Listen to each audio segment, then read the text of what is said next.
it's not bad. It's just super busy and super crazy and hectic lately. Got you. How about you? How's it adding a whole new life to the family? It's not bad. It's just super busy and super crazy and hectic. It's no sleep, you know. Yeah. The regular shit when you have a new baby. Lots of throw up. Yes. Lots of stressed out spouse. Oh yes. Yeah. All of the stress. Yep. And it was my other son's 4th birthday. I know, he's getting big as shit in his Adidas tracksuit, looking like a a Slavic gangster. Living the Slav life. I'm gonna bring a tracksuit when I come down on my next trip, and you gotta dress him up in his tracksuit. We gotta do an album cover. Dropping the Slav Life album cover. Yes. Heal you with the knife. I gotta get him the hat too. Such a hot track. You need to get him a little bucket hat. Yep. Fucking little gangster. Little gangster. You know, speaking of nobody watching podcasts, Joe Rogan, you know. Yo, Rogans. You heard people are spreading disinformation about him spreading disinformation. Isn't that the steady case of things? But it was like real bad now because like Neil Young was like, if you don't get rid of Joe Rogan, I'm gonna take all of my stuff off of Spotify. And Spotify was like, okay, let's see how many people. Here, let me actually look that up. They did the math. They did the math on that. Yeah.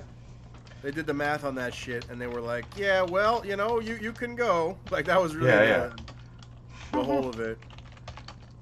Yeah, on Spotify. And they were like, well, if you think that's best, Neil, old man, take a look at your life. You don't have a lot of streams. Yeah, he gets 100 since 2019. He gets 150 million. He has got 150 million Spotify plays, which is like Joe Rogan's daily. Yeah, I was gonna say he's they're paying like that. They're like, okay, episode. Bye, and then like a bunch of other people did that got way less than Neil Young, and they're like, okay, sure, whatever. Well, and wasn't it an issue too that they recognized that Neil Young didn't actually own all the properties he was threatening to remove from the?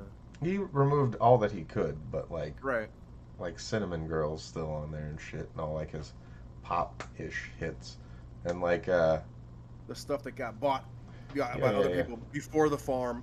Yeah. Fucking Neil Young.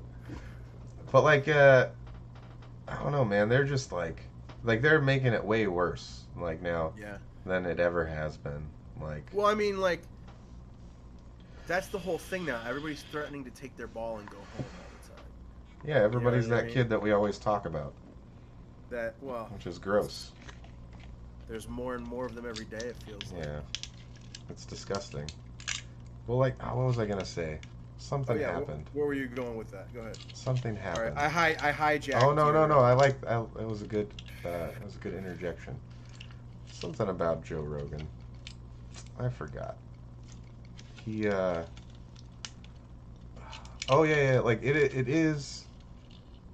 It is, so the main thing they're calling him is a grifter, and, like, I feel like Mandy Patinkin and the fucking... Rogan a grifter? Yes. Like, that's the main rhetoric right now. So, what grift? Exactly. That's what I'm saying. So, like, I feel like Mandy Patinkin and the Princess Bride going, like, I do not think that word means what you think it means. Like... Right, yes. But, like, what's nice to see is that nobody on my Facebook has, like, gone off about that, which is nice. Like, I haven't seen anybody, like, clearly you haven't seen anybody either, like, go crazy about Joe Rogan and call him a grifter, I've been not doing the whole social media thing that much, you know what I mean? But I feel like Facebook would be like, oh, this will make him mad. Let's put it out there. But I don't feel like it's, that's what I'm saying. Like, I'm kind of proud of, like, our friend group that is comprised of a lot of people that would just jump on the bandwagon. I think it's hard to jump on this bandwagon compared to other ones we've had in recent history because on this bandwagon, there's just a lot of bullshit. And the fact of the matter is, anybody who's actually watched Rogan, whether you like him or not, you can see what he is and what he isn't. That's what... You know what I mean? And that's what's getting a lot of people in trouble. Who's just talking to whoever. Like he's just talking to everybody. That's what's getting a lot of people in trouble. It's like they're making statements about him and they've never watched him. And the other thing that's getting people in trouble are the people that have watched him that don't agree with him. They're like, well, listen, I don't agree with everything that he says, but he's not what you're saying he is. And they're like, how dare you? Like, I saw a great Rogan quote or Rogan meme where it was like all the people that are mad about Joe Rogan are the people who don't watch Joe Rogan. Like, yeah. Very simple. Like he's got a different.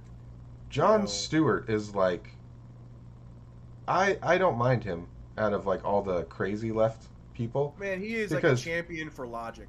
He is though. Like he's like, but he does have a switch where he's like, no, these people are just bad. He has a viewpoint in general, but he's not irrational. No, there's like several things that he's very irrational about because he's passionate about it. However, those things that he's passionate about, I'm like, right on. That's cool, man. Like I understand you're mad about it, but like maybe just take a little bit more time, But like again, it's one of those things where there's you can see reason to the point of yes, view. Exactly. I can see why he's upset, but some of the things he's saying he knows are maybe he's bending the truth or slightly factually inaccurate, but it supports the thing that he's passionate about, which honestly is not the worst thing. Obviously, what we're dealing with. Anyway, Jon Stewart was like said the same thing that you said. He's like, I feel like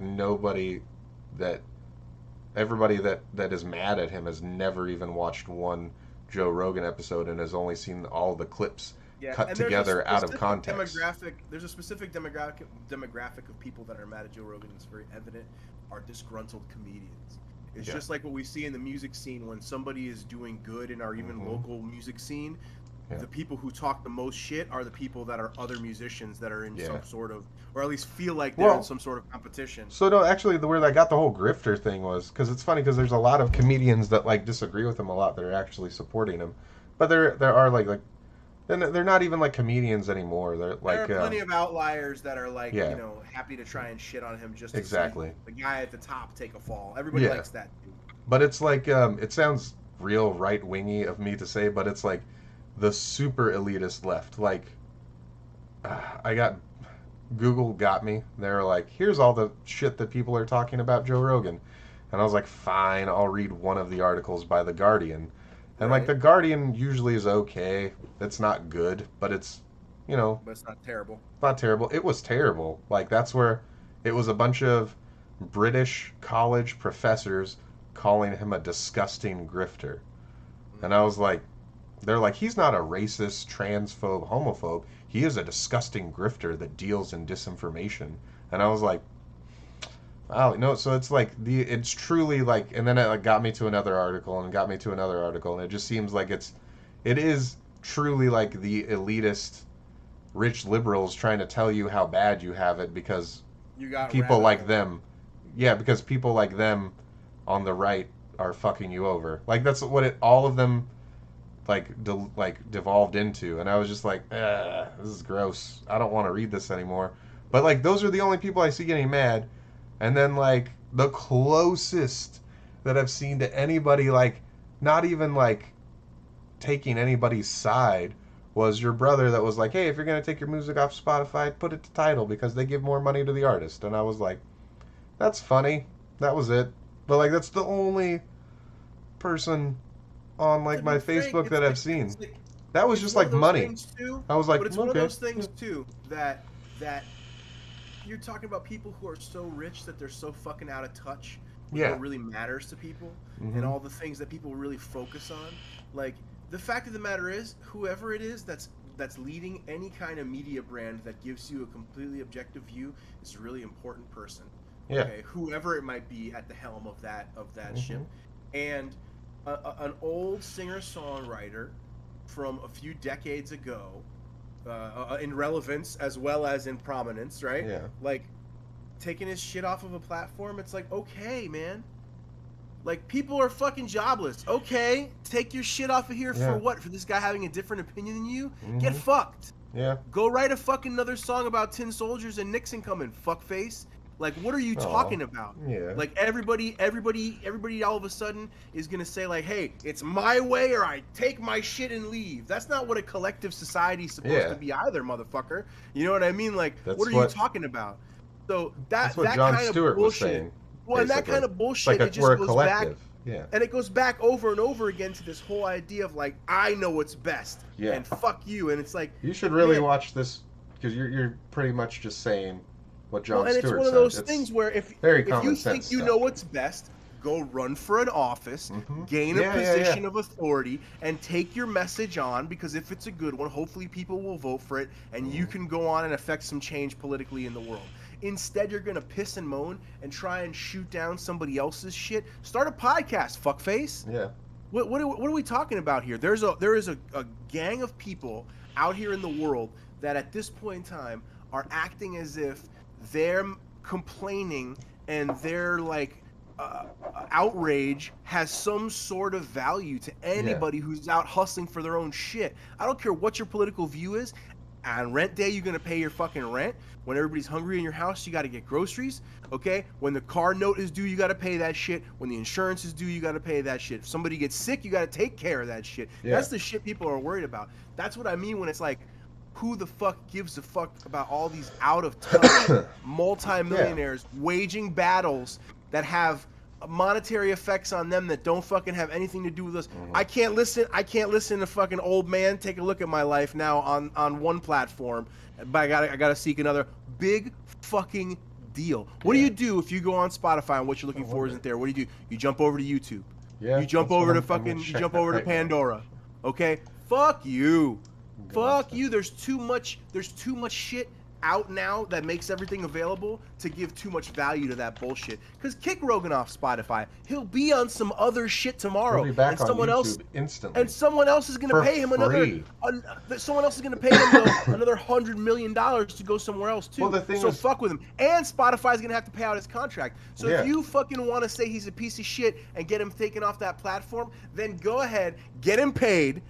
He might be able to start a network himself if he gets another big payday like that, bro. Eat a dick. I'm so sick of all these fucking sanctimonious celebrities thinking that their fucking opinion matters more than anybody else's. Get fucked. What if some guy who's a plumber is like, hey, I fucking hate Anderson Cooper. I am not going to work tomorrow while Anderson Cooper still has a fucking show. Yeah. I'm out. I'm not plumbing nothing else. What about an electrician who's like, yo, Tucker Carlson can suck my dick. I'm not coming in again until he gets a high top fade. What the fuck are we talking about? You know what I'm saying? Those people in society are far more useful than fucking Neil Young. As much as I like Neil Young. Sweet Judy Blue Eyes is a motherfucking jam, bro. It's a motherfucking jam. But guess what? If my fucking toilet starts fucking backing up, I'm not going to be going like, it's getting to the point. No, I'm going to be like, call me a guy who can fuck with this toilet. I don't give a fuck about what's playing in the background. So, it's funny, like Joe Rogan's all over YouTube. Neil Young has not done anything about YouTube music. He's still all over there. Every single song. Every single album. Got the whole thing. Whole thing. But, the funny thing is, people were starting to yell. Neil Young is a queef that's not induced from like actual natural air buildup. He's a queef induced from like a big cock. Just going right in. Just leaving a real pocket. You know what I mean? Leaving a one of those deep from inside fucking fuck that guy, bro. And I like his music, to be honest with you. I think he's a really talented songwriter. I think he's an innovator of music, honestly. I feel like he did He's great.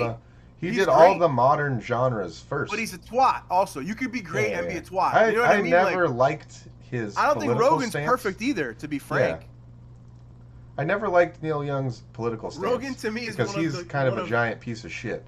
But Rogan to me has tripped the rift so much. He's like walked the line so much. I love when he's had a string of like really, really intelligent, intellectual guests. Yeah. And then he'll have like a pure comic on, and they'll be throwing jokes at him, and they're just bouncing off his dumb face like fucking rubber balls on a concrete wall because his mode of thought has been so wired into a different fucking way. And all of a sudden, I love that shit. I think like, that but he's not negatively perfect either. affects his comedy though, because like I absolutely do too. Because I think like his podcasting career has negatively affected his comedy. Yeah, career. because it wasn't trade-off.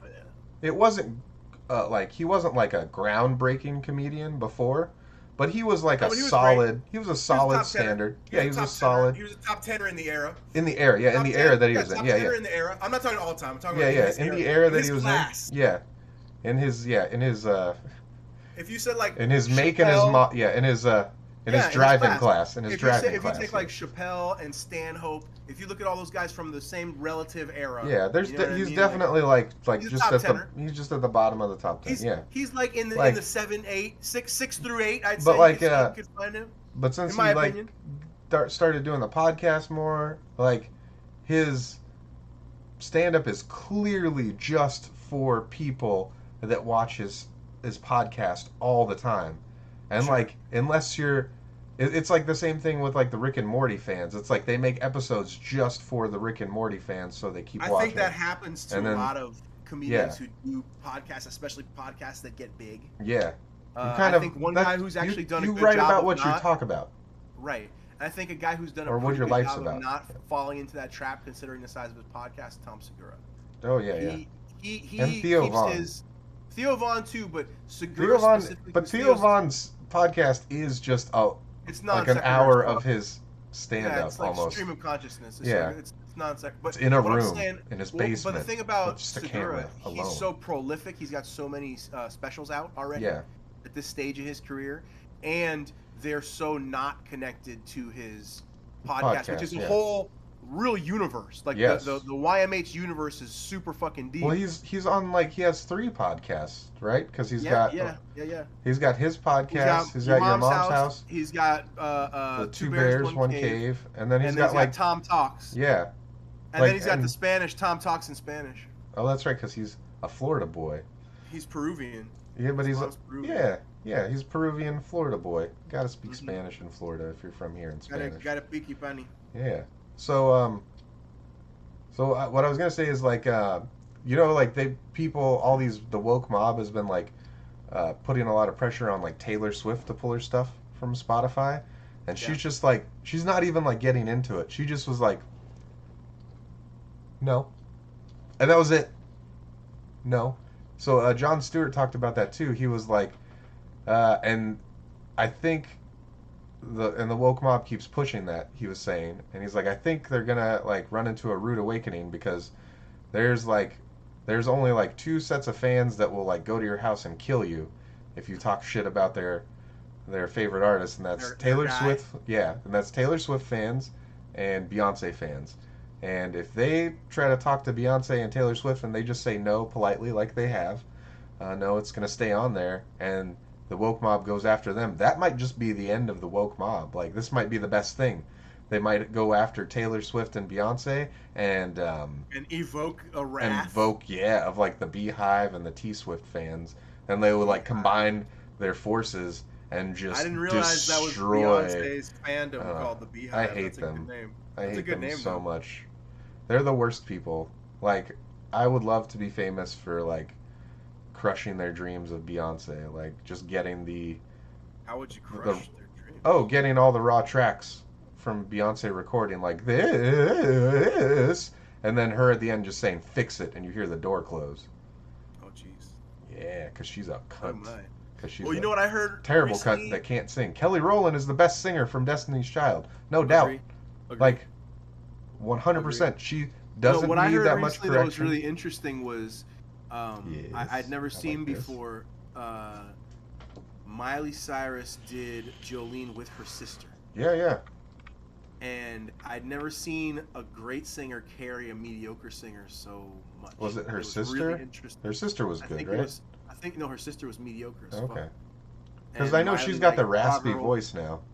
Yeah, but even with that vocal fry, she's still a bad bitch when it comes to like. Yeah. She can sing. Like she can sing, and the sister is like just doesn't have the same. Oh yeah, her sister's the one that's dating the little Xanax.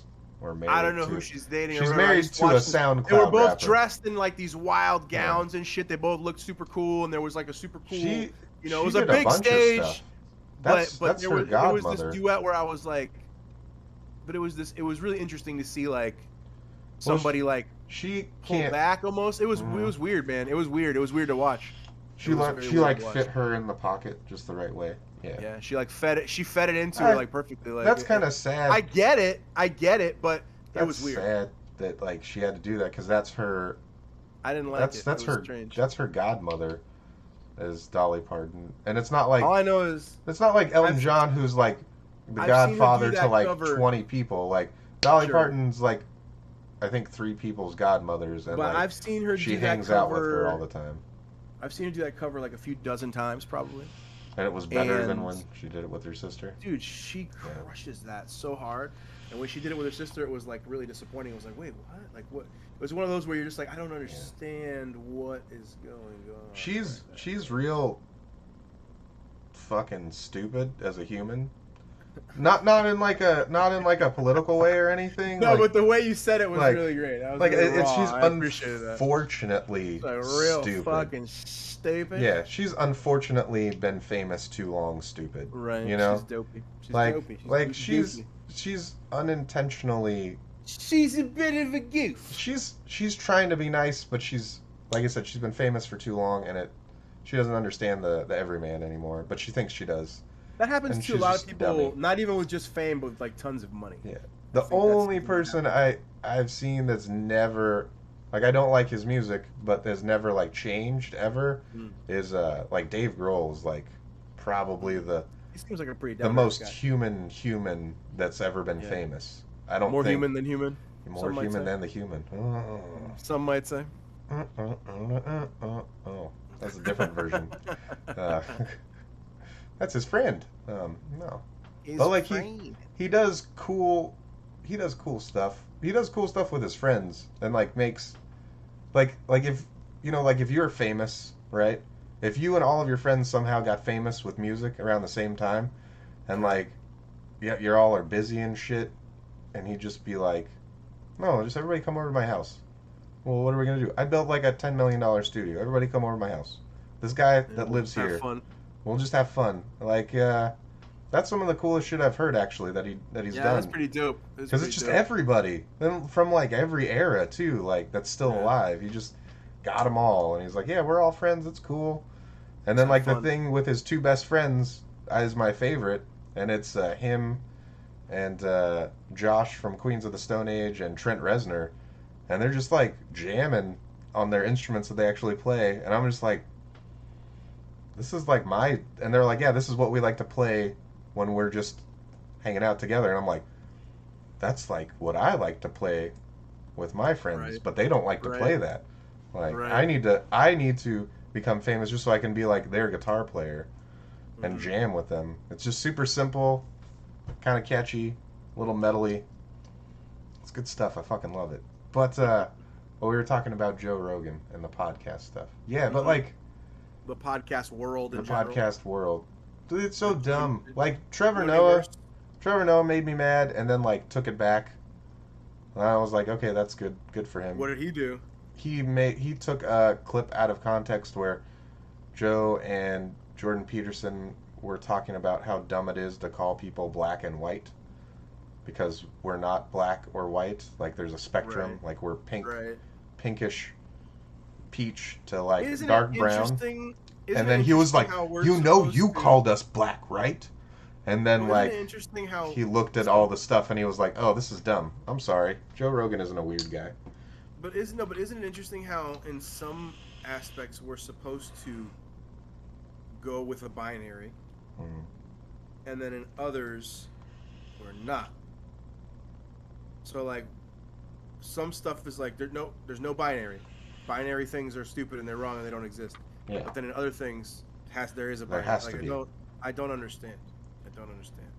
It doesn't line up. It doesn't. Well, I mean, he had to math. It doesn't math to me. He had to get back on the right team because he made a statement, Trevor Noah, like that was logical, and I was like, oh, this is the first logical thing I've ever heard him say, where he's like, the head of Pfizer was like, I'm not the guy that you should be listening to on whether or not you should or should not be taking the vaccine.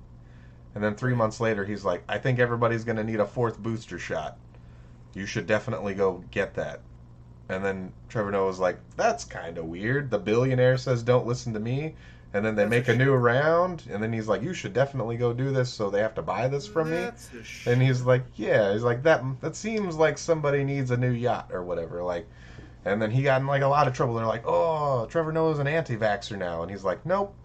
I was like, I just saw something and pointed it out, which was true and accurate. Like those. And it was kind of funny, his joke. It wasn't actually that funny, but because I agreed with the state. It was an observation. It was a slightly funny observation, and the way he said it was kind of funny.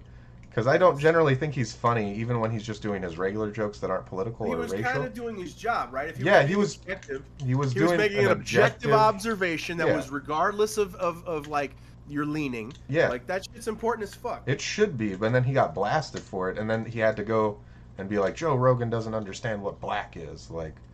And then he like took it back on like a different article that nobody saw, but I saw it. I was gonna say the take back never is as potent. Well, no, he did it. He did the art like he got his little rant published in like a CNN, a bunch of CNN type websites, and then his retraction was put back like on his website. He didn't put it out to the other ones. So like. He's playing the game too, which is like, I understand. Once you get labeled an anti-vaxxer after calling everybody an anti-vaxxer, you gotta get back on in the good graces of the mob. Yeah, gotta suck the right dick. Yeah, and then just be like, oops, yeah. Oh no, it got put on like Steven Crowder. Steven Crowder put his tweet up where he's like, Joe Rogan's not anything like this. Well, and then there's problems with like guys like Crowder too, where it's like he's right a lot of the time, but he's also kind of obnoxious. He is obnoxious. So it's hard to take. It's hard to take the message without being a little bit irritated by his obnoxiousness. I don't like especially how with his obnoxious... stances on weed and stuff like that. He's got some rigid outlooks on certain things. So, you know what's funny? Actually, his podcast got a lot better. He's not hosting it anymore. He's not hosting Louder with Crowder. He's still on it. This actual stand-up comedian who smokes weed, he's not big or famous or No, but what's great. his name? I'm kind of a comedy dork. I don't remember. I think his name is Dan. Let me check. I'll just look who's on. Anyway, he is hosting it now because he hosted a couple episodes and their numbers didn't they just went like this. They just they made a right angle and went straight up. And he was like, well, I guess I'm not the funny one. Like, let's see. Members. Let's see. Who's on it? And I don't even dislike Crowder by any means. I just can see how he's obnoxious. He's definitely obnoxious. And he's right a lot of the time. That's the thing. His skits are funny, like the produced stuff. They're funny, but they go a little bit too long. I feel like he could shave a minute off of each sketch, and they'd be more poignant. They'd be better. The best ones are the music videos that he. Let me see if this is Dave Landau. Yeah, it's Dave Landau. He's been on Ari Shaffir's stuff a lot. Oh wow. Yeah, he's funny. He's the one. He's actually at the desk now. Yeah, I like him. He's a little bit older. Oh yeah, he was on This Is Not Happening with a mohawk. Yeah, but he looks all old now. As fuck. Oh yeah. But he's legit as fuck. He's really I mean, Crystal because she watches the show a lot. Yeah, I was just googling the same shit. She's like, this guy's hilarious, and I'm like, okay. Well, he's a seasoned orator. Yeah. That's what people forget about comedians. They are seasoned orators. They're seasoned public speakers. That's their whole fucking gig, is to comfortably express some shit to a crowd of people and get them on their side. If comedians start jumping into politics, people are fucking gonna see a real shit. If Trump could go in and wipe the floor in debates, man, oh man. Oh fucking man. Click on. Could you imagine? His website, it's him at the desk of Louder with Crowder now. Mm-hmm. Yeah, Landau, yeah. Yeah, DaveLandau.com. It's just him at the desk. Mm-hmm. That's crazy. So he's just, he's not as obnoxious. He's got tact. His jokes land every time. Well, and he's just a more seasoned orator. Oh, yeah. Well, it says on his profile, he's been working every day since his 21st birthday. In Detroit. Like, starting at Detroit. That's like a real Second motherfucking city. dude. Yeah, man. That's a real dude. That's the thing. And, like, when people, like, start crying about stuff, he's like, I remember my first time getting beat up when I was 3 in the streets of Detroit in the snow. And, like he'll go on, like, a little funny rant. And then they cut back to the clip of the person crying because somebody said, like, a bad word to them. Like, he's controlling the show a lot better, and Crowder is not constantly talking. So when he does talk, it's actually, like, obnoxious. Funny and obnoxious. Exactly, yeah. It's pretty good now. Like, and Crowder still does. Crowder's great. Beyond the obnoxious stuff, he's great because he will take it to that place of like, you know what? To make this point, you kind of need to be obnoxious. You know what I mean? Like, and there's a lot of people who are afraid to do that. I'm like the kind of person who doesn't like that. I don't want to do that shit. No, and he's like, it has to be dealt with. He's like, I'll fall on the sword. I appreciate that aspect about him. He's like, I'll fall on the sword for everybody. He's a little bit irritating at times. I appreciate that. What I like is it was like commonplace for everybody, YouTubers and podcasts, to shit on him until like he got banned or whatever. And then YouTube did the whole thing where if you said his name, you were banned. And like all of these guys were saying it's a good thing that he's banned. Fuck that guy. Fuck Alex Jones. And as soon as they said Steven Crowder, their streams or their video cut. Dropped. Yeah. And then they were like, what the fuck is this? And then like they were looking into it. Like all these YouTube shows and podcasts that were like, yeah, fuck this guy, came back in the 24 hours that they were all banned for, and they're like, that dude was right. Fuck these guys. We're all going to pull from YouTube. And YouTube was like, sorry. No, everybody's back. No. That whole like, no thing that like, the people that are like, oh no, money do. And then like, nobody talks shit about him anymore except for like, not like nobody famous talks shit about him because the last time they did, everybody's money got fucked with. And it wasn't like he did it. He was just right. Like you said, he's right. And he'll go and he'll go to the he'll go to the obnoxious lengths. Well, that's the other thing too. He's said that he's been wrong about stuff. Kind of like Alex Jones. Like some fucking buddy said on Alex is just so fucking wild. It's hard to like, you know what I mean? Like even as a person who like thinks he's funny and likes him, Alex Jones is one of those dudes where like just the sign on of his show can be so fucking crazy. And dude, Tim Dillon has a great fucking sketch where he's like talking about how it's the best show ever. Not even a sketch, he's having a great conversation on a podcast where he's like with Joe, where he's been a fan of him since he was 16 years old, he said, right? I mean, I've been listening to Alex Jones before I knew it was like, taboo or even controversial or whatever, but I remember he quoted where he was like, ladies and gentlemen, we are bracing for thermonuclear war. And it's like, that's a legit fucking direct intro. He says crazy shit like that all the time where he'll be like, literal demons, like fucking like sucking out your soul. Like fucking when he was on Joe Rogan with Alex Jones, like he let them talk and then he was like, Tim, what do you think about Alex is saying here? He's like, honestly, Joe, I haven't been listening to words that you've been saying. He's like, I'm a kid in a candy store. Yeah, I'm a kid in a candy store right now. I've been listening to him since I was a little kid, and this is a dream come true for me right now. Alex, can I like hug you or whatever? And I was like, yeah, man, well, that's weird, but okay, yeah. So funny. It's like, like he didn't even care. He was just happy to be there, like, and he's like, I'm so grateful that you invited me here to this historic moment to where I could be with you and Alex reconciling all this shit. Like, it was great. Like that was when I was like, I went from being peripherally aware of Tim to being like, oh, I'm a fan of this guy because like he's actively knowing him. Yeah. Because like I was like, oh, that's like the same way I'm a fan of people. Like I'm a fan of this nut job. Like where you go. I don't agree with anything that this guy says, or I understand how people can like this, but like I don't understand how people can like him like this. But like I'll watch because I want to see the meltdown. I want to see the craziness. Like why my one friend, I'm sad that my one friend unfriended me, crazy lady. Still friends with her on my other account, and she has gone 10 times crazier. I wish I wish I could send you some of the stuff, but that would be wrong. But it's dumber and crazier, and Ugh. like Alex Jones would look at it and be like, "This person has schizophrenia, man. They shouldn't have access to the internet." Like, that's bad when somebody like Alex Jones. That's what I was telling you a long time ago. I was like, yo, this girl's not like. Oh, no. I'm aware. I was aware. You wanted her as a guest on the podcast. I did. For the same Tim Dillon reason that he was excited to be in the same room as the dude. Like, I get it. Like, I wanted you to talk to her. I wanted you to talk to her. She wouldn't like talking to me. She would be done after a few minutes. Because even a couple times I tried to engage her on the internet, she was like, "Fuck you," basically. Like, I know. She wasn't having it. Yeah, I'm aware.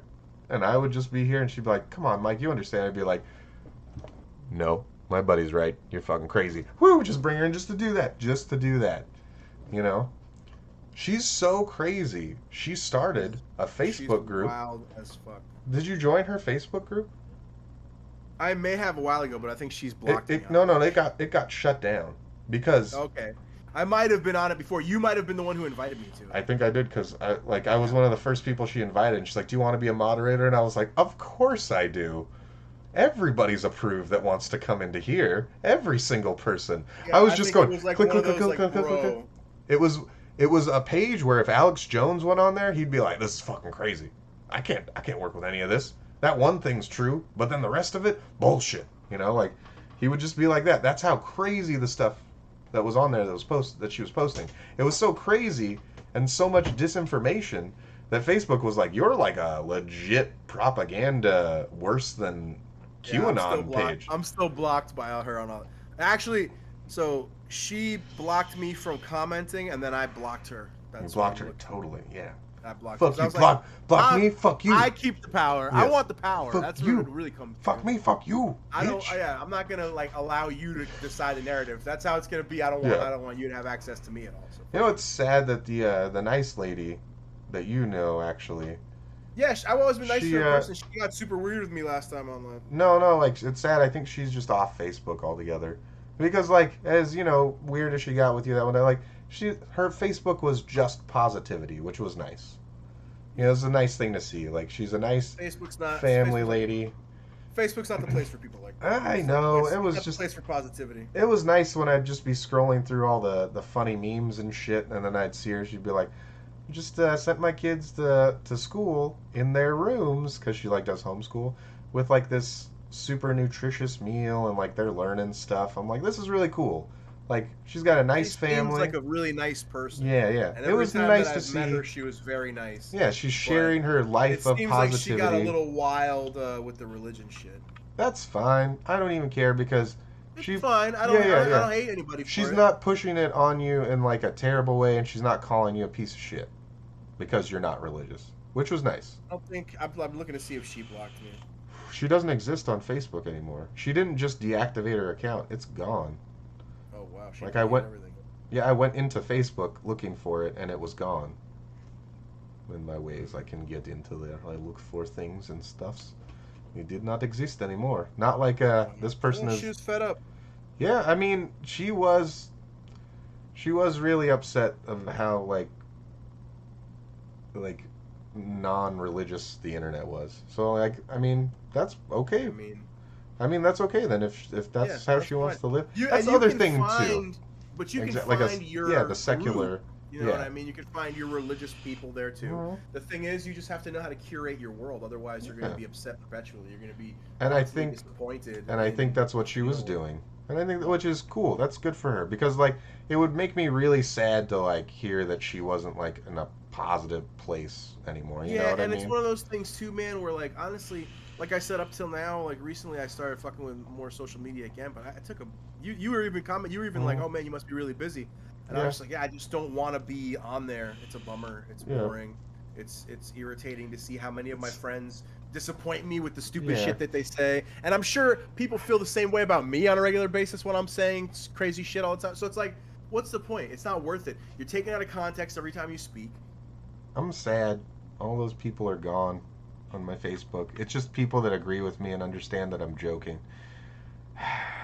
which is real boring now. I don't know what to do. Like, I've just been getting better at stuff that I like to do, which is good, I guess. But like, I truly enjoyed the toxic part of Facebook. Like, that was fun for me. I don't go out and drink and do drugs with friends anymore. You know, like I hang out with my family a lot, and I enjoy the light ribbings and the when somebody like that one girl's friend like threatened me. I was like, yes, this hasn't happened to me in years on Facebook. I want to get into that. I was like, I haven't had this dessert in years. I'm so excited. This dessert. So tasty. I want to savor it.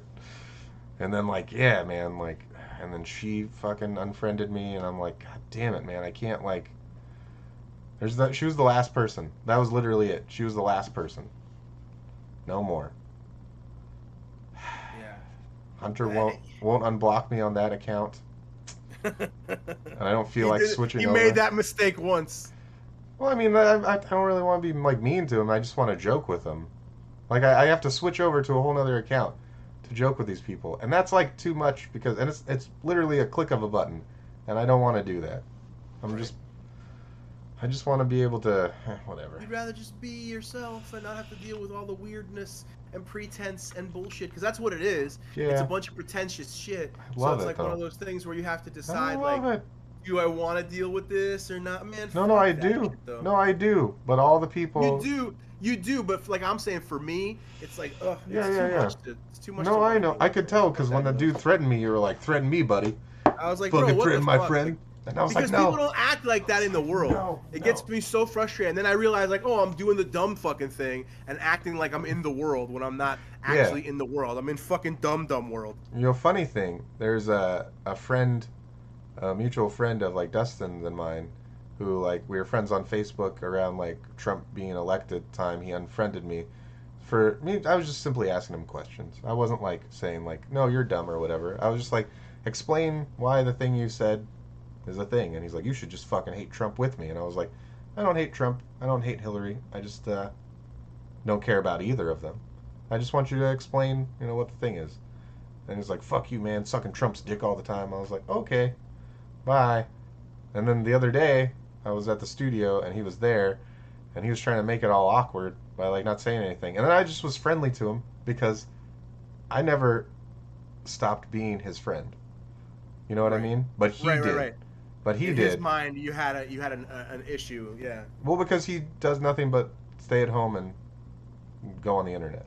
Well, so, like, it was one of the few times he was out in the world. So I was like... One of these times recently we were talking about something... I was like, hey, we're still friends, according to me, from my side. And then we were cool, like, after we got over that little bit. No, one of these last times I saw you, we were having a conversation about something, and I mentioned, like, if this person or any person, really, at this stage in my life, has a problem with me, it's a them problem, not a me problem. Exactly. You know what I mean? Yeah. I'm at a stage where I'm not really holding grudges. I'm not really having any issues with anybody. Anybody that I do have a problem with, I'm not associating with. So anybody that's in my life that has an issue with me, like, they should come let me know, because I don't have any fucking issues with anybody. You know what I mean? I'm having my own shit. I'm trying to pay tuition. I'm fucking buying groceries for old people. I'm paying rent for other old people. It's like, I'm stacked up to what I got to deal with. So if somebody has an issue with me, like, let's get it handled, because I got too much shit on my plate. You know what I mean? I got a band I got to figure out the next step with. I got other music potential opportunities. I got all these fucking different irons in the fire. I don't have time for any grudges or problems or issues. And if somebody upset me to the point where I would have a grudge, I'm just not going to associate. That's just going to be that for me. Yeah. Like, you know what's sad is all the people that would interact with me like that. I see them comment on, like, Mike's stuff or, like, David's salary stuff. Or I see that there's a comment, and I go to read the comments, and I can't see it unless I do a little digging. But then in that case, I don't want to do digging. It's just sad that, like, these people are commenting on something, and I'm blocked from seeing their comments. Well, and then you realize, too, man, most of the times people are saying shit, not... But what I realized, too, is most of the time people are saying shit not for whatever they have against you, whatever. They're saying shit for some sort of momentary gratification in the time that they're, like, posting or whatever they're saying. Like, there was an issue where I knew a kid from, like, high school. And when we were in high school, like the end of high school, I was in like a little band, and we're looking for drummers. My buddy Brian LaFleur from Genocide Salad, he was a drummer of mine for a little while. Nicest person ever. Best dude. His brother Liam's awesome too. And we we fucking had this other dude come and drum, and he was cool. He was a little younger than us, and he was all right. He was just like kind of a spoiled kid, it seemed like. And then he left his drum set at my house, and he left it at my house for months and months and months, to the point where like I was moving from that house, and he still hadn't come to get his drum set. And I was a total scallywag as a kid. I'm not going to try and downplay my role in the situation, but eventually the drum set needed to be moved, and my parents were like, do you want us to throw it away or what? So I took it and I sold it to a tattoo artist for free tattoos, and they're not great tattoos, so I didn't win out that hard. But fucking years later, on social media, I see this dude had this like thread about me, calling me a piece of shit and all this different stuff, but I was blocked, so I couldn't see it. I actually had received an email from Facebook. That was the only reason I knew about it. Back then, when a post would come through, you'd get an email. Yeah, about you. So I got the email that I was mentioned. Right, I got the email that I was mentioned, but I was tagged and blocked somehow. So then I reached out to the dude on social media, and I was like, hey, what the fuck? You know, you're saying this shit. I've seen you since then. You know what I mean? Like, yeah. Said shit, like, what's your deal? And he was just like, well, he said some shit, and then I was like, listen, man, like, if you had a problem with me, that's cool. Like, don't act buddy-buddy when you see me. And then on top of that, like, the other thing I'll say is, like, if we're not cool, you know what I'm saying? Like, because of some shit from when we were children, this was like, you know, a decade or more later. Yeah. And he was like, listen, I can't express myself adequately via this format. Some shit like that. And I was like, what? And he was like, I can't get out what I really need to say to you, like, via text. So, like, give me your number and I'll call you. At that point, I'm like, man, I don't want to give direct access to me to some asshole that I haven't seen in a decade, who all of a sudden I'm inviting into my life for literal drama, right? Realizing that, like, he wasn't saying whatever he said about me on Facebook because he was genuinely hurt about me. He was saying it because he's like a fucking narcissist, and it was like a self-serving, you know what I mean, moment to say some shit. And then he all of a sudden wanted me to acquiesce to whatever form of communication was going to be most beneficial to him. You know what I mean? And then I was like, yeah, man, I don't feel like giving you my number. And he was like, I was like, anything you got to say to me, like, you can easily say here. You know what I'm saying? And I don't really want to talk to you like that. Like, I was just trying to make sure that if there's an issue, we could squash it. And if not, then we could squash it. You know what I'm saying? Like, what the fuck is up? And he was just like, I don't know what you want to do. Like, the only way I'm going to talk about it is this way. And I was like, oh, well, then fuck it. Like, I don't give a fuck. I'm not going to give you my number. I'm not going to make you all of a sudden the arbiter of how I'm going to communicate with you. You're being super fucking weird. And then I met some people who, like, other friends who were mutual friends who knew him, who were like, oh, yeah, that dude's a total narcissist or whatever. Like, and he was a nice kid when I knew him back in high school and shit. He left a drum set at my house for like 6-8 months, some crazy shit like that. And I traded that shit for tattoos. And he fucking would talk shit about me. And when I confronted him on it, I recognized right then and there, it was like, oh, this has no value. This has no value. There's nothing that I'm going to gain from this interaction. Especially when it started getting weird of like, well, let's do it this way. Let's talk to me. Call me. And I was like, man. You know, when you... So you do or you don't have a fucking problem with me. This is weird. Like, what are we doing?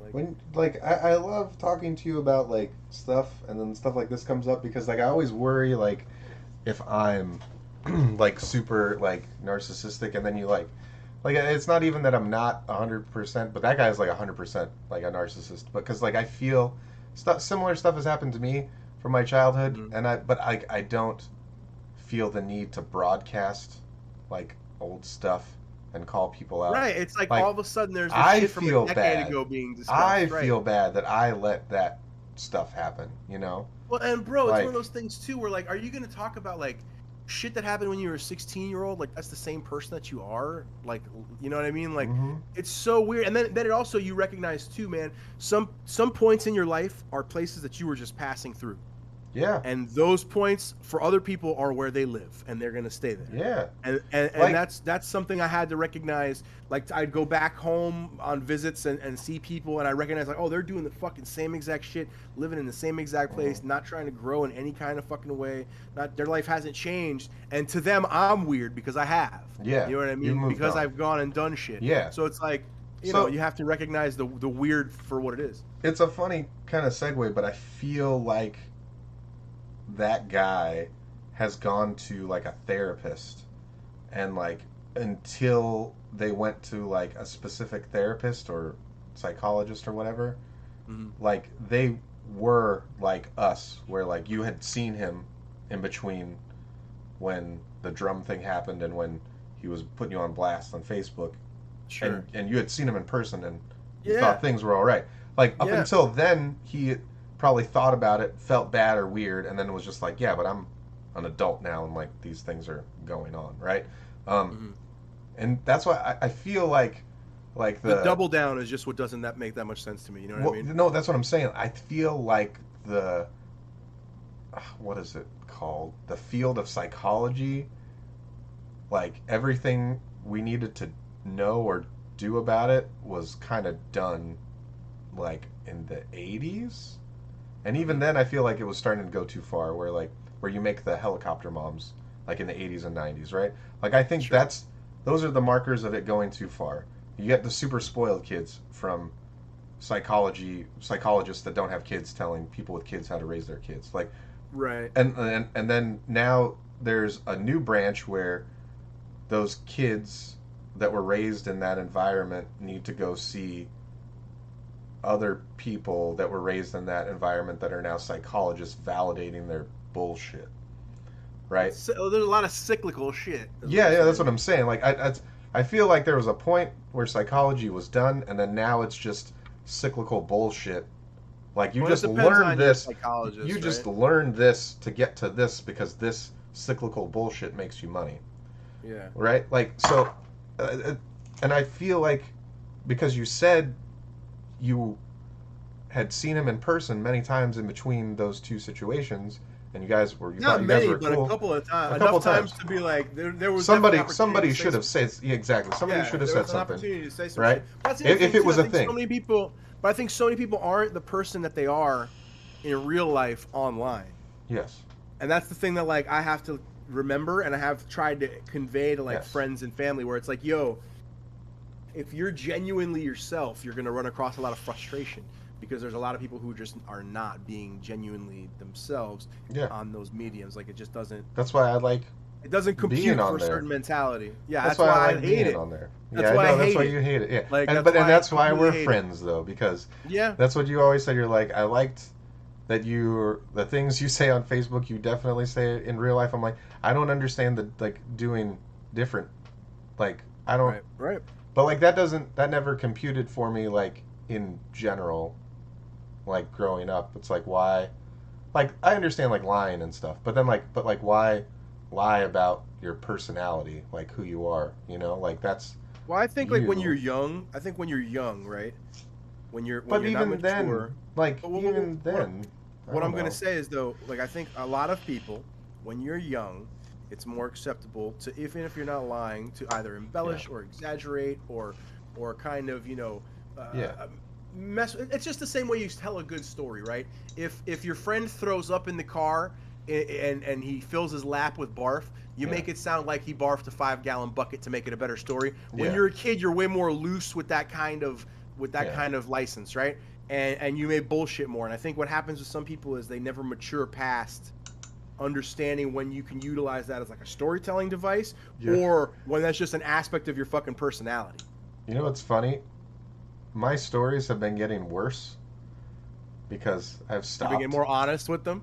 I've stopped using that exaggeration device. I've known you long enough to watch that happen over the course of the last like year or two. Yes. Because it's recent. Because you told a couple of ones recently where I was like, oh, he should have ended this story 2 minutes ago. Yeah, but I'm just telling boring details. You're just telling the exact like verbatim story. Yes. I'm like, oh, he's not actually storytelling this. He's just telling you the actual like just telling you the thing that happened. Yes. Yeah, you're just That's kind of what I'm doing now. Yeah, that's kind of what I'm doing now. And I'm like, we gotta have a name for that. That's a cronkite. I just cronkite a lot more You just cronkite. than I ever have. Yes. And I'm just like, oh, I'm bad at this now. I've noticed that. No, I see people noticing. They're like, this isn't as good as it was when I heard it the first time. And I'm like, yeah, it isn't. I'm getting bad at this. I'm just old. I think no, it's not even that you're old though. It's that lately you've been cooped up with kids for like long periods of time. Yeah. When you have that, when my daughter was like real young and my wife was going to China all the time for work, I was constantly like, when I find myself talking to people, I'm talking too much. I'm telling long-winded and not like economical stories. Like, you know what I mean? Like, because you don't have the room for it. You're talking to a person who can't talk to you normally. Yeah. Like all goddamn day, and they're telling you stories. They're like, I saw a cat. It was orange outside on the hill, and it went up the hill, and it kept going up the hill, and I don't see it. Yep, and I'm just excited to see people. Well, but then you're like, okay, well, and then a bee was outside, and I saw the bee, and I didn't go near it because I don't know, because mom has bee allergy, and you're just like, that's your whole interaction for days at a time, and then you have a spouse who comes home who's like, I'm fucking tired, would you please fuck me to sleep? And you're like, okay, well, that's cool, but then also like, oh, I would chat with you, but you're not in the chatty mood. Okay, I guess I'm just fucking playing video games in the dark myself. And then you see people, and you're like, bleh, okay, I wanna. Hello, like other. A person who's been another dog. You've been on an island. Yeah, Hi, other dog. Yes. Look, there's a rock. And you've been other on dog. An island did you see for that rock? years. Yes. Yes. The only stories I have that are funny and good storyteller stories now are about Jose. And that's it. Your haphazard friend. Yes. Oh. Who just like doesn't know what things are. He seems like a real character. It's really hard to describe him. You just have to get the full Jose experience. Sure. That's funny. It's just, I don't want to talk about the poor kid. Yeah, let's not. I've never met him. I don't know. I love and hate the dude at the same time. No, I've heard so many stories about the kid. I'd rather not talk about him on the show until I know him and I can give an honest opinion, because the opinions have been strong on either side of the line about the young fella. No, it's all the same, and it's everybody trying to give him a chance, and then everybody saying the same thing, like that was a mistake.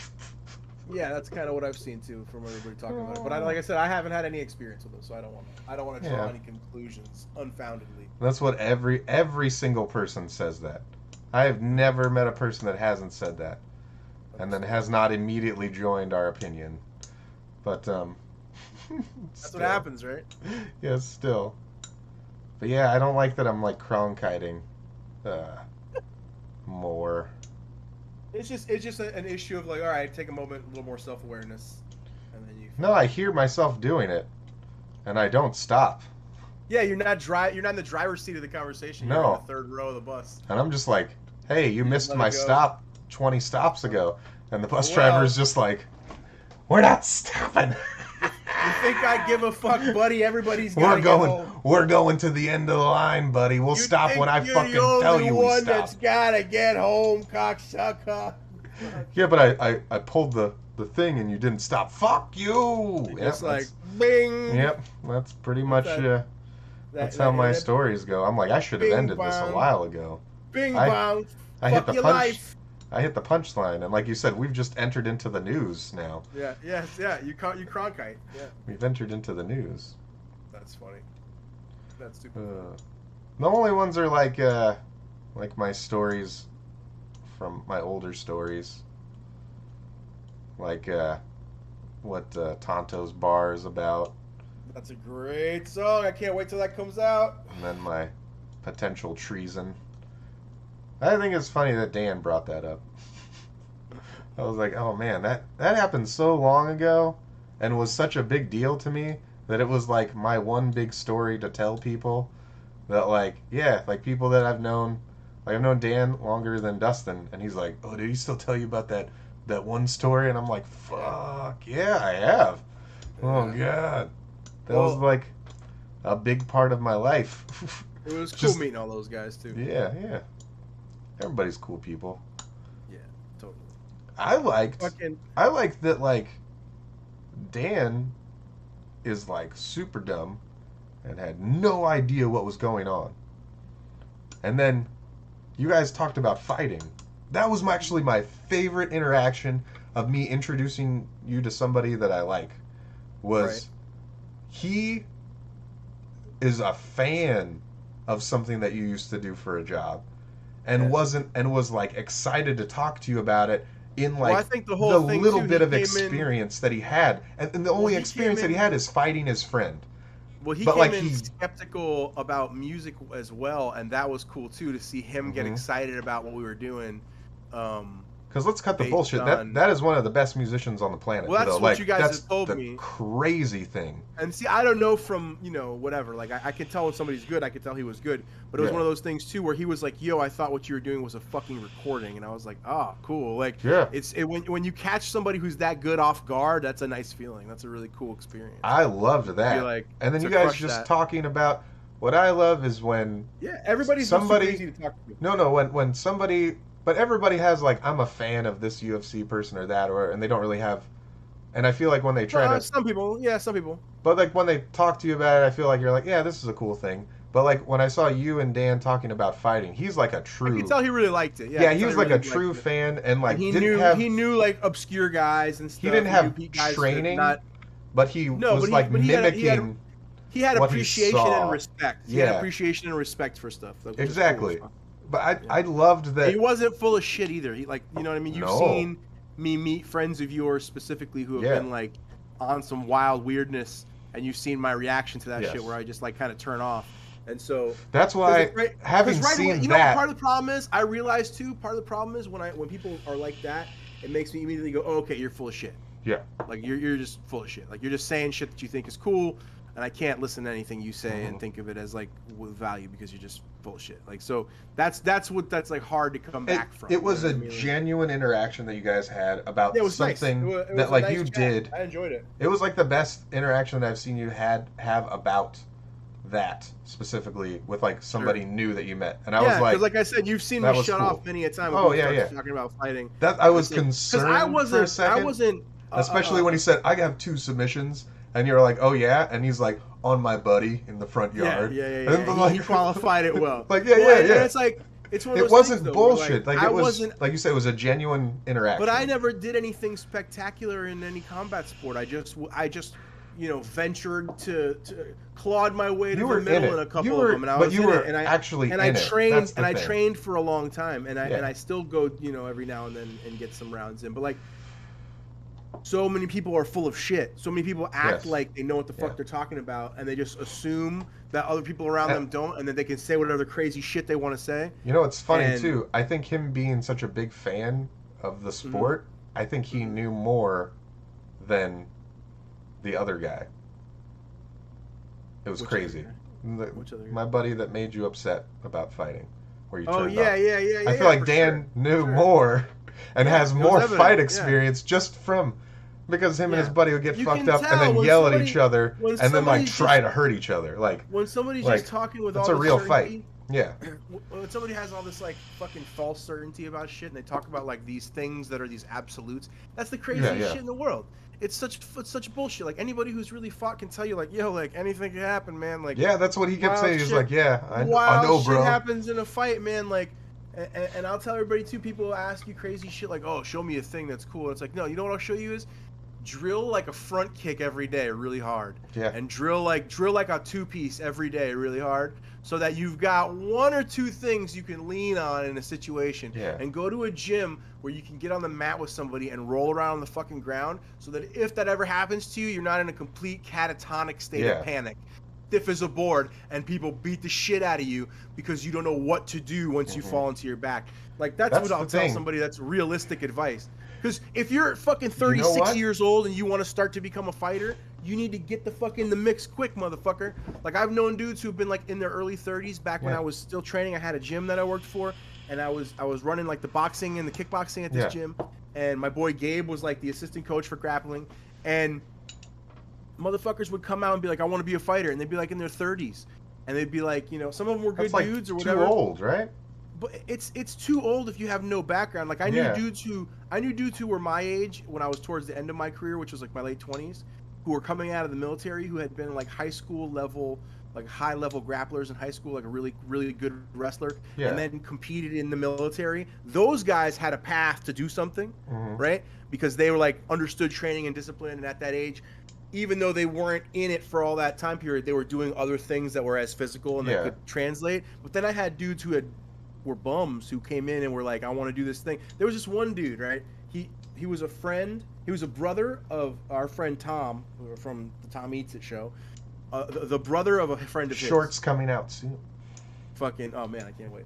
Fucking, but you've already seen these episodes. Those are some of my favorite things to rewatch. But a good buddy of his, who's like a friend or of mine, or what do you call a peripheral? No, what's the word I'm looking Acquaintance? for? Acquaintance, yeah. He had a brother, and I had a gym that had just like closed down that I was working for, and this guy had been talking about coming out to the gym for a while, and he had lived in another state. He was like in his very late 20s or very early 30s, like anywhere between like 29 and 31 or something like that. And I was like, hey man, my gym is closing. I don't know if you still want to come out here. If you want to, we can still do it. I'll still train you up and see if I can get you a fight or two and see what's up. But the gym is not going to be here, so it'll be a different situation. And he was like, I think you told me about this guy. He was all like about a smoker, right? He was all about, well, I mean, I didn't know this until I met him, but yeah, he was all about it, and he was like, yeah, man, I'm trying to do this, I'm not fucking around, and I was like, all right, we're starting late, so we got to really be serious. And I told him, because we're not going to have a facility, I'm not going to, like, charge you a bunch of money or anything, like, until we get some fights, I'm not going to charge you anything. We'll both, you're investing the time, I'll invest the time, you know what I mean? Like, kind of like what we had a friend of ours do with me, with music recently. And, so I had him come out to where I was staying. We went to different parks, and we went to buddies' gyms and stuff like that, and I started training him up. And I remember the first couple times he didn't make it through the warm-ups. Yeah, the warm-ups. He was gassing out. Yeah, he was super gassing out, and I just remember being like, whoa, fuck, we got a problem here. And then, like, one day I smelled him out, and he was like, smelled like fucking the Marlboro Man, and I was like, what's going on, bud? Like, you smell like cigarettes. And he's like, yeah, I'm quitting slowly but surely. And I was like, oh, Jesus Christ. And then I recognized, like, this guy wasn't, about shit. Yeah. He wasn't serious. And then after a period of time, the thing that a lot of coaches will do is kind of leave it in somebody's hands. Yeah, they'll throw you off. Yeah. You say, well, it's not even throw them off. We're just like, all right, man, like, we're at where we're at. Here's what I see you need to improve in. I'm not seeing that improvement. Call me when you want to start training again. Oh, dang, you know what I mean? Like, and so I did that kind of thing. And then eventually he got real upset with me. He started talking shit about me, whatever. And once I started playing music in bands and shit, he was like talking shit on my band page and shit like that. And we had like a Facebook off one day where we talked a bunch of shit to each other. And I just remember being like, I learned a lesson here, like, from this dude. Like, he's just a delusional cat. Like, he's got this real wild, fucking unrealistic mindset. I just remember, like, he had a couple of techniques that he could throw really well. He had like this wild spinning back kick that he could like really ram home. He had a couple of different things, but he just everything didn't know else. What the fuck he was talking about, man. He didn't know what the fuck he was talking about. So we would be doing drills and stuff, like, and he just couldn't even get through like a single workout without. Who probably would have been able to do something with that if you guys had met forever ago is Dan, because his discipline level is ridiculous. His discipline level. He seems fit too. He seems fit to become for a guy our age. Dude, there was one point when he was getting like scouted by the best death metal bands in the world, right? And he was like, I don't think I can play their stuff. And we were outside smoking, right? Talking about that. And he's like, you know why I can't play it? He said it's because of these. And then he threw down his cigarettes, and that was in like 2007. Yeah. And he's like, yep. I just stopped smoking cigarettes, and I started working out the specific muscles of my body every day. Discipline. And I was wild, like, right? and I was like, and I literally watched him go from a level that I was like, this is unattainable by me and most people, to like 5 levels up in that year. And I was like, what do you do? And he's like, well, like, you're one of my own friends. So like, I come here. Well, I wake up, I like do my workouts, do my warm-ups. I go look for a job, come here, hang out with you. We go eat something, and I go home, do more workouts, and then do drums, and then I do guitar before I go to sleep. And I was like, every day? And he's like, yeah, every day. Like, it was like, of course. What else am I going to do? And he's like, this is what I want to do. Like, I'm friends with you because you're in music, and I break gear every day. And like, I break less gear every day now. So like, now I kind of come to hang out with you. You know how to fix stuff that I break. Like, we're friends. It's cool. We hang out when I'm on my off days. And I'm like, damn, like, he really, like, it was that was his job. And if he didn't have like the self-sabotage complex, like I could show you like, oh yeah, look at all the articles about his ridiculous technique. Right. You know, like Right. like he that is a disciplined person. And I feel like if he was like, yeah, I want to do UFC, and like he came to you, you'd be like, okay, do all this every day. He would do those things every day. Well, until so like he was good at it. Like there was a gym called that's the craziness. Lion's Den back in the day. The Lion's Den was a gym run by Ken Shamrock, who was like a legend of the sport. You know, he was like a pioneer. Yep, I know. I actually watched a funny video with him. Well, he's a dude who had guys do like 500 squats or more. He would have them run stairs, and he would have them do a bunch of other shit, and that was just the warm up. And then just to he would have like check their dedication, right? Well, then he would have dudes who were like legit guys who were seasoned fighters fucking spar them up. And back then, sparring wasn't like it is now, my man. Where it's like safe. You were trying to hurt. Fighting. Yeah. You were fucking fighting. You were straight up fighting each other. And he would have motherfuckers go over and over and over again just to see who was gonna crack. Yeah. Just like he didn't care if you got the shit beat out of you. He was looking at your willpower. And gyms used to be that way back in the day. There was a place called A+ Karate. So I had like wrestled like maybe 2 semesters in high school, but I kept getting booted because of bad grades and low GPA from like absences and shit. Yeah. And so I had minimal wrestling, and I kickboxed and boxed my whole childhood. So I was like pretty nasty in that respect. And I had this tournament where first round I cracked this dude and he dropped and I jumped on him and I really didn't know what the fuck to do. And I was just on top of this guy, and he was fucking rocked for a little bit. And once he wasn't rocked, he was like trying to do some shit underneath me, and I was like, I don't know what to do. And I wasn't confident enough to really crack him again. Yeah. And the next he made it through to the next round. Next round, we squared up. It was a little longer of a feeling out period. Then I cracked him again. He went down. I jumped on him. I didn't know what the fuck to do. And after that fight, this was like back in the day too, when different organizations had, you know, different round systems and rule systems. So like this, I forget what organization it was, but I remember it was like you had 2 rounds at 4 minutes a round. And if the rounds were unanimous, that somebody won, you didn't go to a third round. And then if it was like even amount of rounds, you would go to a third round. Yeah. So I remember taking that fight in 2 rounds. And then my stepdad, Mike, who was married to my mom at the time, I was like 18 maybe. He was like, you better learn some of that ground shit, big dog. He used to call me big dog.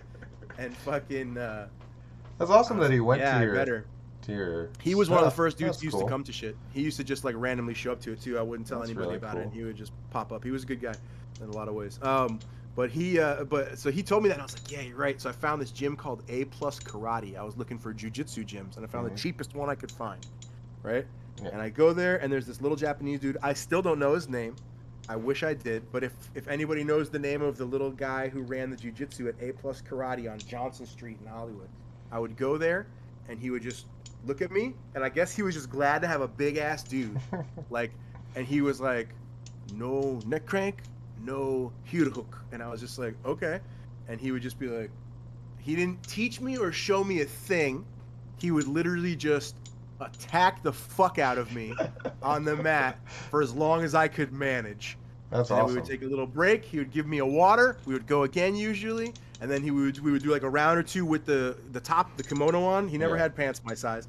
Well, he would give me a big ass kimono that barely fit me. It was huge for him, and fucking then we would do a couple rounds without, and then we would shake hands, and I would be like, "Do I pay? Would I pay?" And he would be like, "No," and then I would just bounce, and that was my first ever encounter with jiu-jitsu at all, with this dude just telling me no heel hook, and I didn't know what the fuck a heel hook was. You're just like, okay, of course I won't, because I don't know how. And the only neck crank I knew was like a classic one, which was called the can opener, which big dudes would do to small dudes a lot to crack open their guard, and that was the only rules he ever told me.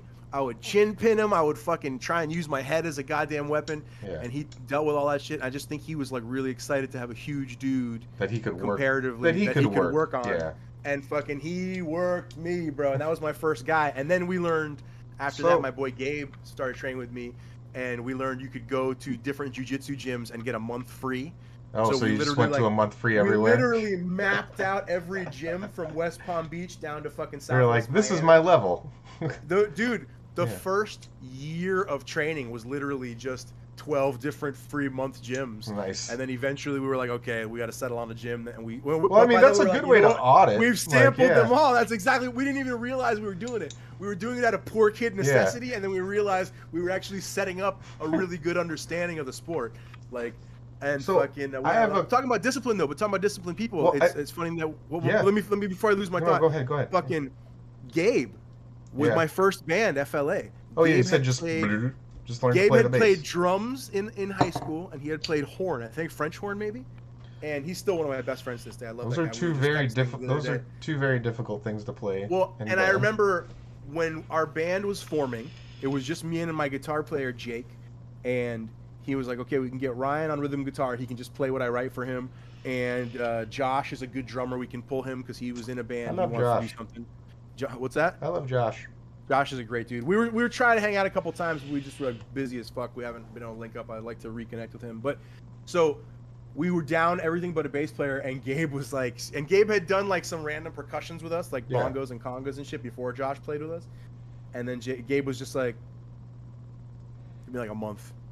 Yeah. And he just learned bass. And then he just became our bass player. To be fair, if you know anything about music, like playing in band, and you're like, okay, let me figure out like stringed instruments now, and then like you start on bass is like the easiest, and especially too once you figure out like, oh, they're playing an impressive motherfucker. They're playing chords, and I'm playing a single note of that chord. Okay, whatever. I know the whole chord already because he already knows how to understand music, right, and how the notes go. So he's like, wait a minute, this is single, and I know okay, and this is just A B C D. Okay, no, that's easy. All right. He's always been one of those dudes, man, where it's like, oh no, there's a problem with my car. Oh, there's a problem with the car. Well, do you have the manual? Yeah, I'll go learn the manual. Yeah. I've been literally with him, and he'll be like, you have the manual? And I'll be like, yeah. And he'll be like, all right, do you got some weed? Back in the day, he doesn't smoke anymore because he's got a serious-ass job now. That's how I fixed when we were kids, he would just be like, he'd be like, or he would tell me like, you go cook some food. I'll read this fucking manual. And he's helped me fix like a lot of different things, whether it be car or other electronic devices or whatever. Or he'll be like, let me Google how to fix it. That's what I am to tacos. And that's what I am to DB Studios. Like I fixed their soda machine the other day by just reading the manual. They got a soda machine? Yeah, DB1. DB1. Yeah. So actually, speaking of discipline and actually specifically fighting, why, like our mutual friend Ed, like he's like 10 years older than us, but like why did he not? Maybe not that much older, but yeah. Yeah, he's like 40, 46, 47. Oh, is he that old? I didn't realize he was that old. I thought he was maybe like 4 or 5 years old. He's a grandpa. Right on. But fucking yoked ass grandpa. Well, that's what I was gonna ask. Like he's one of the most disciplined people.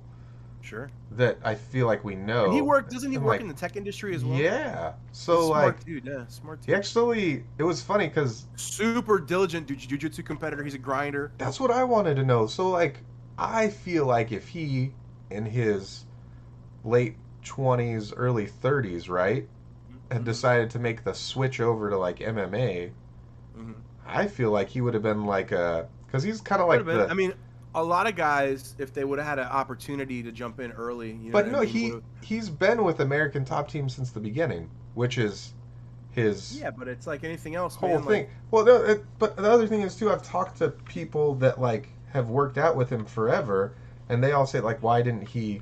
Like he could have been good. Else. Yeah, he could have done something with that. But we don't know what he had going on in his life true. That he may have had to pay attention to. But like, he would still, no matter what he was doing, put in the discipline and in the work to get better at jiu-jitsu like every day. Yeah, but unless he would have had to do other shit that would occupy his time. You know I don't know. I just people feel underestimate. You can't half step in that world.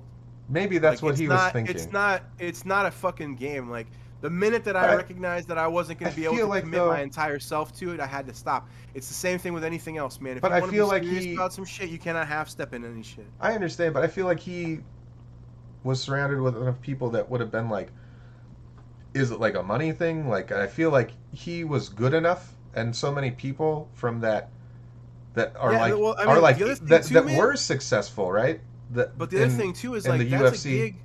That's a gig that takes a long time to get successful in. I There's no understand. guarantees. You suffer a catastrophic injury, you may have invested like a huge amount of time and gotten a real zero of a return. Like there's so many aspects of that, man, that are so difficult to quantify adequately. Like that's a hard ass gig all the way through, man. It's really tough to say like coulda, woulda, shoulda with that, man. Like I've done all that to myself. But what I'm saying is like if I would have been more diligent here, if I would have been smarter here, if I would have picked. But he doesn't. No. He's not saying that.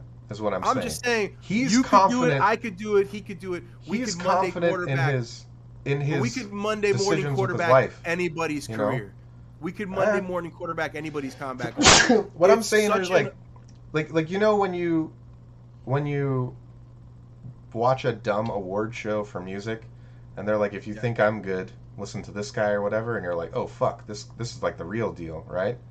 I've heard like people talk about him like that have like had moderate to like high levels of success in the sport. No, listen. And they're like, if he would have just like put a little bit more time into it, he could have been successful too. I wholeheartedly agree with you. What I'm saying, but the thing is like, if it were like everybody says that about him that doesn't know shit about the sport. You know what I mean? If it were any other sport, okay? If it were any other sport, it's so much easier to quantify shit that way. Mm-hmm. But in the sport of combat, whether you're talking about boxing or sambo or fucking taekwondo or fucking, there is an element that is intangible across the fucking board. And so with a guy like him or me or anybody else who's dipped their toe in at any level of the sport, you can never say what could or would be, because all it takes is, listen, Tony Ferguson, who was a guy who was on a trajectory for all kind of titles and shit. Was that the guy that quit? No, he tripped and fucked up his knee at a fucking press thing where he was like getting ready to fight Khabib for the title. And he was probably at that time the best option to take out Khabib stylistically.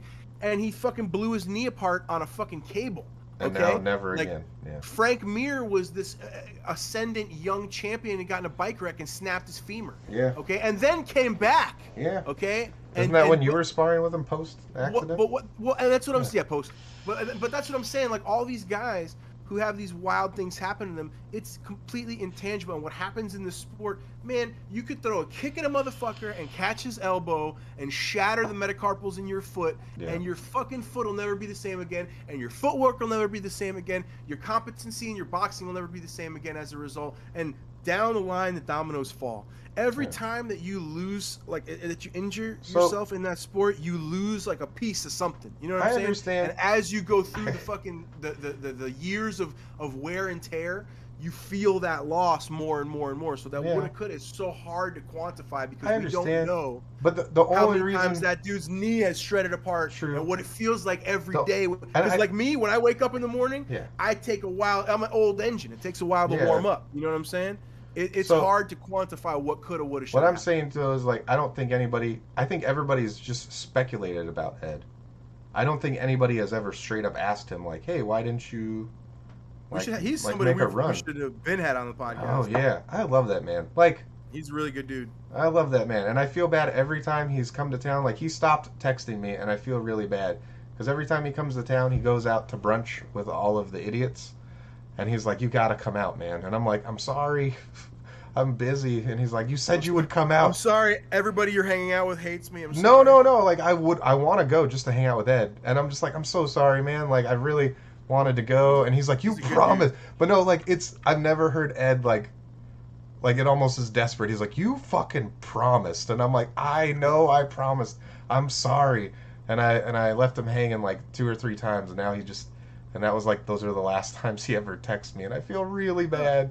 The way to fix that, though, is that you reach out and, and you know what I mean? Well, it's hard now because, like, he doesn't do Facebook anymore. Yeah, but you could get a hold of him. He led the cause. Yeah, I can just ask Ashley because we're friends. Yeah, you could totally. But, yeah, but, like, I feel like he would be great for the podcast. And, so here's the crazy thing. All my friends act like they're, like, super high, like hotshot tech guys, and like the other Josh is usually who I ask when I'm like I have a problem like physically building a computer or if I have a physical problem with a computer.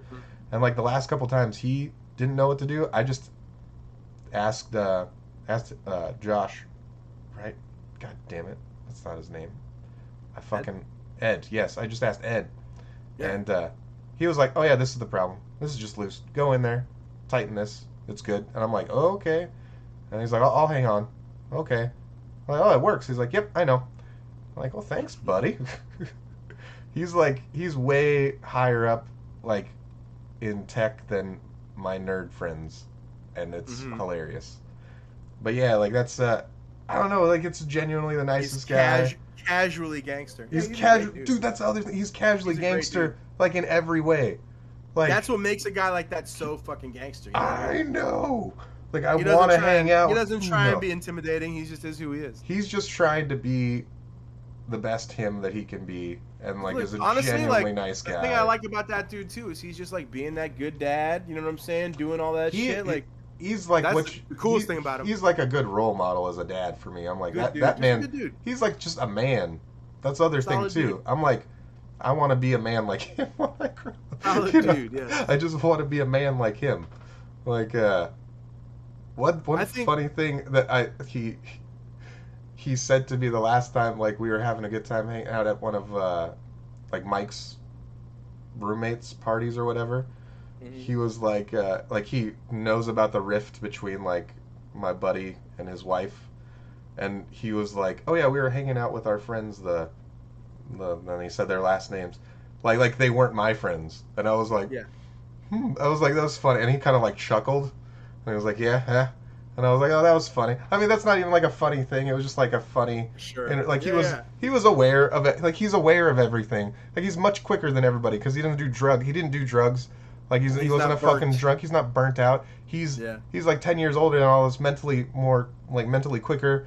Just sees everything and it's fun interacting with the guy. I love the dude. Great person. Cool. Yeah, just a good dude. We definitely need to have him on the podcast.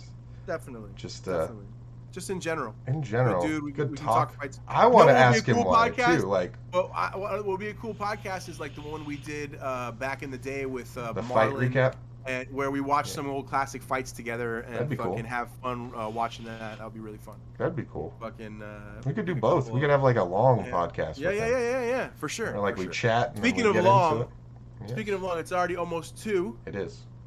Fucking, I think that's a great note to leave on, talking about a good dude in our little local community. Tennessee boy. I'm glad that we did this again, and we should start making a point to do this weekly again. Yeah, I'm gonna start making like, remember how like we were gonna do clips of the show? And you know how there's like the YouTube version of TikTok that they do? Yeah. Yeah, I'm gonna start making those for. Hey, I had a couple good rants on this epi. You did. Yeah. Yes. So there you go. I've been pent up. It's been a while. I got to call Morrison this week too. Get back on track with FLA and all that good gravy. So it's on like Donkey Kong. Can't get lost in the sauce for too long. Let me find the outro. I found it. All right, I'm ready for the outro. Whenever you are. I'm ready. Take care, you fucks. Bye. It was good to be back. All fucking 3 to 7 of you that'll take a momentary look at this and probably not actually get to this ending point. Take care. Bye.